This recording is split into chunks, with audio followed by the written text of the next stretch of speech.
Have you ever wondered what games you should keep or you should lose? Find out here at Purge Reviews. Today I'm going to talk to you about Warbonds. Now this is normally a game that I probably would have saw on the shelf and walked right by and said it wasn't a game for me.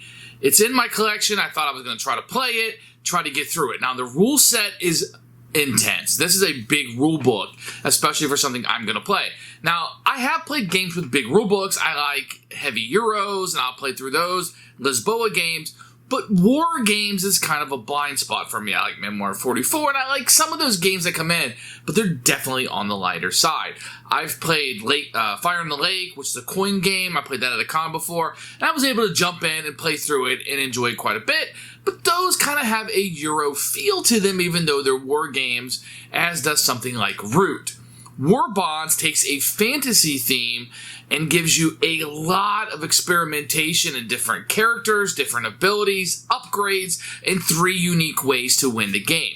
Wow, this is very different than a lot of the warish type games where it's like, get a victory point condition, take over an area of land, or completely demolish the other side. This one has a dragon flying over. There's a lot of excitement in that.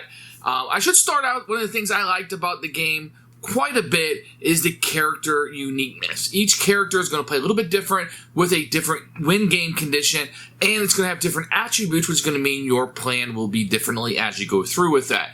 The game itself, as you're playing it, isn't very intense, and those that play war games, I think, are going to fit right into this.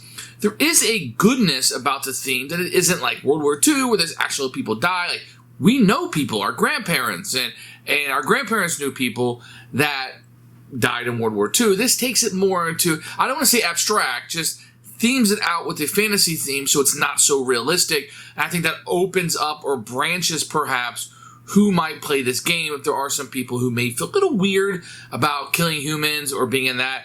I'm not necessarily one of them, but I know that that's something that is shared.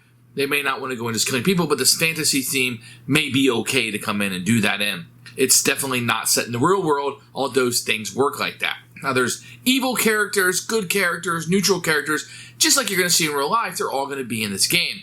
And like I said, everybody's going to have different attributes and they're going to have different ways to win the game, and it really feels differently every time you play, and that adds to the replayability of the game. I feel like, let's say you feel like, oh, I've done this, I've done that. Great. Pick a different character, play to that style, because you're going to need to play to that style to win, because the game is fairly balanced and it feels good as you're playing through it. But I have to state, it is a war game. You're going to be smashing other people, crashing into them, and trying to defeat them in battle in order to get what you want, which is to win the game. So there's going to be a lot of direct confrontation in that. Something I usually try to stay away from in games. I do like it. I do like it sometimes. But in my Euro games, I don't like it so much. But I think something like this, it works really, really well. I should also state the game comes with really good player aids that will help you with the tables that you need. So if you're teaching this or jumping into this, you can kind of go through the motions with somebody and keep referring to that. They can kind of look at that as they're going through, and that's going to help out in the battles and combats that this is available. There is player books also that will be able to help out the players as they're progressing through. Now, it just shows that a lot of care and love went into the establishment of this game. And it comes through to the players as we're playing it, and it comes off as well appreciated, because I think while it is a complex or a more complex game, I feel like that the game designers and the publishers are really trying to push it back down into something that you can grok or understand very easily, and I appreciate that a lot, especially when I was learning the game. But once I was up and running, I liked having those player aids and those tables available to me just as a reference without always having to go back to the book itself. Now, going back to where I said that each faction is very unique, and that's going to happen when you're battling through, and that's where the player aid in the player book is going to help you out, because you're going to be able to see those differences and strategize for them. Your people may react differently. Let's say they're chaotic or they're bad, they're evil.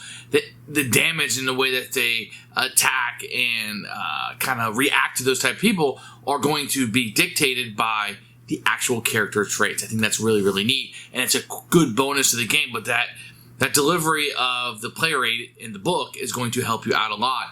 When you're strategizing, before you can memorize all this, you're going to have something you can refer to. That helps you through your first few plays as you're learning the gaming system, and makes learning the system a whole lot easier. With all of that said, you're going to be summoning different people. So it's not like so much like, I am the Nazi party, or I'm the Allied party, or etc. You're going to be summoning these people as you're coming in, and they're going to react differently to you as they can abandon you, fight with you, be loyal to you. Maybe they're not even available to you because somebody else has chosen them. So there's going to be a lot of little micro decisions that are going to go into who's fighting with you, who's loyal to you, how they're going to react to you, how the enemies are going to react to you. And this is all fascinating as it's kind of like boiling in a pot and percolating it and bubbling up to the surface, which brings us to what the game is really about, was that direct head-to-head combat, the fighting, the characters on the board, just duking it out, using weapons, and trying to destroy each other, which is going to be the heart of this board game. There are different types of combat in the game, but for the most part, you're going to be bringing these people in to fight. If two leaders are fighting, there's a dueling table that you can utilize, etc. But each of the characters are going to react to combat a little bit differently, and you have to plan for that not only when you're attacking, but when you're defending from them. So it's almost like a joust that it feels like that's going on, or you're parlaying each other as you're going through. And this feels like more than just rolling dice. Okay, you get 2 hits, minus my defense is 1, and so it's 1 hit.